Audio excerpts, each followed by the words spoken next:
கன்னி ராசி உத்திர நட்சத்திரம் இவங்களுக்கான முருகர் மெசேஜ். முருகர் இவங்களுக்கு தரக்கூடிய மெசேஜ் என்னன்னா, இந்த மாதம் கண்டிப்பாக திருச்செந்தூர் முருகர் வழிபாடு ரொம்ப அவசியம். அதுவும் திருச்செந்தூர் முருகரை நேரடியாக போயிட்டு திருச்செந்தூர் கடலில் நீராடி ஒரு நாள் தங்கி நீராடி அந்த முருகரை வழிபட்டுட்டு வரணும். போக முடியாதவங்க பக்கத்தில் இருக்க கடல் நீர்நிலைகளுக்கு போயிட்டு கூட, கோவில் குளத்துக்கு போயிட்டு கூட திருச்செந்தூர் முருகரை நினச்சி நீராடி வரும்போது இவங்களுக்கு மனசுக்குள்ளே ஏற்பட்ட உடல் ரீதியாக ஏற்பட்ட எல்லா விதமான பாதிப்புகளோ தீய சக்திகளோ அவங்கள விட்டு வெளியேறும்.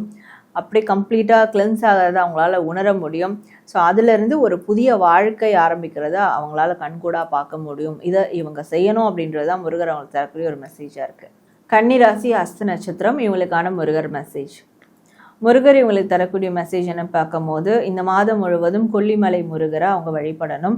கொல்லிமலையில் இருக்கக்கூடிய முருகர் அவர் ரொம்ப விசேஷமானவர். முடிஞ்சால் அவரை போய் தரிசனம் பண்ணலாம் நேராக. முடியாதவங்க இங்கே இருந்தபடியே கொல்லிமலை முருகரை மனசில் நினச்சிக்கலாம். ஸோ நினச்சி வழிபடும் போது இவங்க வாழ்க்கையில் ஏற்பட்ட எல்லா விதமான மாயைகள், மர்மமான விஷயங்கள் எல்லாத்துக்கும் ஒரு முற்றுப்புள்ளி வரும். எல்லாத்துக்கும் ஒரு தீர்வு, தெளிவு கிடைக்கும். எதெல்லாம் ஒளிஞ்சு மறைஞ்சிருக்கோ அதெல்லாம் வெளிக்கொண்டு வருவாங்க. இதெல்லாம் எப்படி நடக்கும்னா, அவங்களுடைய சிந்தனையிலிருந்தே அதெல்லாம் வெளியே வரும். முருகர் அவங்களுடைய சிந்தனையில் கனெக்ட் பண்ணி, ஸோ இதுதான் நடந்திருக்கு, இதெல்லாம் தான் விஷயம் அப்படின்றது ஒரு கன்ஃபர்மேஷனோட ப்ரூஃபோடு அவங்களுக்கு தெரியப்படுத்துவார். ஸோ அதற்கு இந்த மாதம் முழுவதும் கொல்லிமலை முருகரை அவங்க வழிபடணும் அப்படின்றது தான் அவங்களுக்கான ஒரு மெசேஜாக இருக்குது. கன்னி ராசி சித்திரை நட்சத்திரம் இவங்களுக்கான முருகர் மெசேஜ். முருகர் இவங்களுக்கு தரக்கூடிய மெசேஜ் என்னென்னா, இந்த மாதம் முழுவதும் இவங்க வடபழனி செந்தில் ஆண்டவரை வழிபடணும்.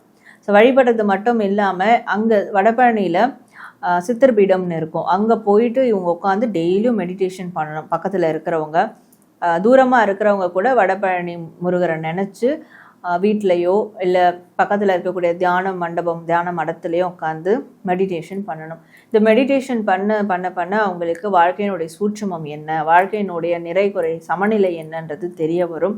இது தெரியும் போது அவங்கள சுற்றி இருக்கிற எப்பேற்பட்ட பிரச்சனைகள், எப்பேற்பட்ட ஆபத்துகள் இருந்தாலும் இவங்க போகிறதுக்கு முன்னே முருகருடைய வேல் போய் நின்று தடுத்து அவங்கள காப்பாற்றிடும். எந்த ஆபத்துகள் பற்றியும் பயப்பட வேணாம். ஒரு ஆபத்து சூழ்ந்த ஒரு சுச்சுவேஷனில் இருந்தால் கூட இவங்க டெய்லி முருகரை நினச்சி, வடபழனி முருகரை நினச்சி செய்யக்கூடிய தியானமானது அதெல்லாம் தடுக்கக்கூடியதாக மாறும், தகர்த்து உடையக்கூடியதாக மாறும் அப்படின்றது தான் முருகர் அவங்களுக்கு தரக்கூடிய ஒரு மெசேஜாக இருக்குது.